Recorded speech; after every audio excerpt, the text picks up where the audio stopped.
Whenever you're a fan of anything in life, you always have a mental checklist of the things that you want to do before you die within that fandom. For me, I kind of come up with stuff like this for pretty much anything I'm interested in. I love the idea of bucket lists and the things that we want to accomplish.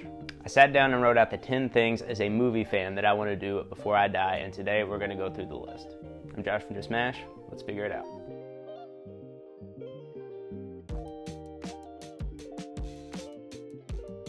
Now, I'm sure there's plenty of things on this list that you yourself watching from home have already done, and that's super cool. There's things that I've done that would be on other people's lists, but these are the 10 things that I have not personally done yet that I feel that I need to do before the end of my time as a movie fan.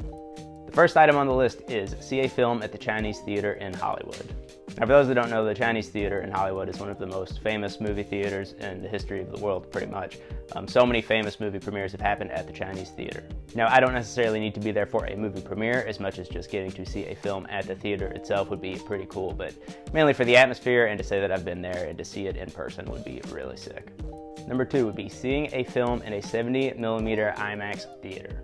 Now, I know for a lot of people that live in New York or LA or Chicago or a few other random places, you might do this every single week. But for me, where I live, I'm close to a few of them, but not close enough that I could really go regularly. It's something that I would like to do. I think it would be a really cool experience to see a film that big on the big screen, but it's just not something I've ever made the trip to do. Living in Kentucky, I know there's some in Indiana, in Ohio, in Tennessee, so really for me, it's just about figuring out what the right film is and what the right trip is. But I'm not paying $90 to see a movie on opening night. I'm just not gonna do that. I kind of touched on this earlier with the Chinese theater item on the list, but I love film history, I love Hollywood history. So one of the things that I would like to do, number 3, would be visit 50 iconic shooting locations from movies. Now, I've seen people go to different famous film locations for movies and recreate scenes and take pictures trying to frame it exactly right. I think that would be cool, but that's not necessarily something that I have the talent for. But just being able to go and look and recognize different locations from where things were filmed would be really sick. Especially if you turned it into like a documentary or like a vlog series on a YouTube channel. So if I know somebody that has a YouTube channel, maybe I could make that happen. Number 4 is a 24-hour movie marathon. Now, around 2012, 2013, when I really started getting into movies and collecting physical media, I was watching so many people on YouTube review and collect Blu-rays. Something that was very popular in 2013 was the 24-hour movie marathon challenge. Essentially, it's exactly how it sounds. You just sit, you pick a curated list of movies, and you watch them for 24 hours. I would say every year I have made the goal to attempt this. I've tried it twice in my life and failed both times. This is the year. It's probably not, but maybe next year is the year. In keeping in line from the inspiration for the 24-hour movie marathon, number 5 would be own a massive physical media collection. Now, I do have a pretty solid physical media collection. I've probably got 400 to 500 different titles on Blu-ray and DVD. But in my mind, I'm picturing just this massive library, just every movie or TV show you could ever think of, at least that I somewhat enjoy. I want the coolest editions possible. I want people to be absolutely wowed by it. And of course, the doomer in me is like, well, if the internet grid goes out, you can't access Netflix, whatever, you gotta have physical media that you can access your stuff. But just in general, I love having physical manifestations of the things that I love, and it's hard to do that with movies unless you're a physical media collector. Number 6, open my own movie theater. As someone that goes to the movie theater every week, of course I see things that I like or dislike with the way things are run. But I think it's the dream of every movie fan to have their own personal theater that they could go to anytime they want and play any film that they want. I would love to cultivate a local community that could come to a theater and hang out at a theater that is more specific for movie fans. Now, of course, is that profitable? Probably not, but hopefully if I'm ever in the position to open a movie theater, I don't need it to be profitable. I would do cool, fun screenings of old classic movies or new movies. Would do fun, different community events to keep people engaged with what we're doing within the film community.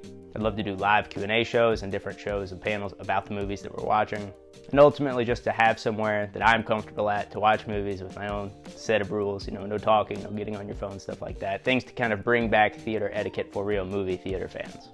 And this idea kind of goes hand in hand with number 7 on the list, which is open my own physical media store. My ideal plan for this would be to have my own movie theater and have a section within, kind of like where the arcade would be, but that is a physical media store. Now, this would go past just, movies. It would go to comic books, it would go to records, it would go to pretty much everything kind of within the physical media realm, but with a focus on movies.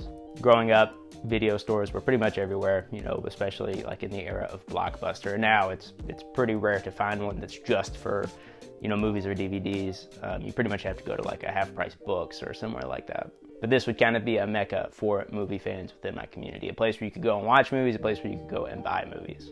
Number 8 would be show someone a movie that becomes their favorite movie. To me, one of the cool things about the film community and one of the cool things about watching and experiencing films is being able to share your love for them. It's part of why I do this, is to get up here and talk about movies and the things that I love within filmmaking, hopefully inspiring other people to go watch more films. But the idea of being able to pass on a film to someone that becomes their favorite is kind of like solidifying yourself in their life in a way. It's giving a part of yourself, showing someone something that you enjoy, and it means so much to them that it becomes something that they enjoy. Number 9, and probably the hardest thing to do on this list, is make my own film. Now, this is something I have a little bit of experience in. I've written 2 scripts and I've tried to shoot both of them and failed spectacularly, but I have not given up hope. I know that one day I will finally make my own film. Filmmaking is tough, it's a lot of work, and it's not something that you can do alone. You need to have people, you need to have a dedicated crew, and you need to have a unified vision. For me, making films is my ultimate expression of self. It's my ultimate creative freedom, and it's my ultimate way to show who I am and what I want to be. And doing it the way I want to do it, taking it from the idea stage to the writing stage to the shooting stage and editing and all of that, just seems like the most fun I could ever have in life. And that goes hand in hand with number 10 on my list, which is tell someone who's created a film how much their work means to me. Of course, this wouldn't just be, any director. It would have to be a film that has truly touched me and changed me within my life. But to be able to express that to someone who put so much time, effort, and energy and money into making a film, I think would be just as fulfilling as making one.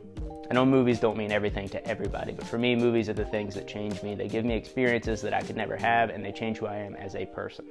So being able to meet and express that to one of my idols, to someone that has made a film that has changed my life, I think is something that would mean a lot to both me and them. So those are the top 10 things on my movie fan bucket list. Of course, there's plenty of more things that I could come on here and talk about, and if enough people enjoy this idea, I will do so. But let me know in the comments below what your things on your movie fan bucket list are. Please be sure to like the video. Please be sure to subscribe. Also, we're still doing our top 50 greatest movie villains project. So if you want to get your ballot in and vote for your top 50 movie villains, please do so. I've been Josh from Just Mash. Until next time.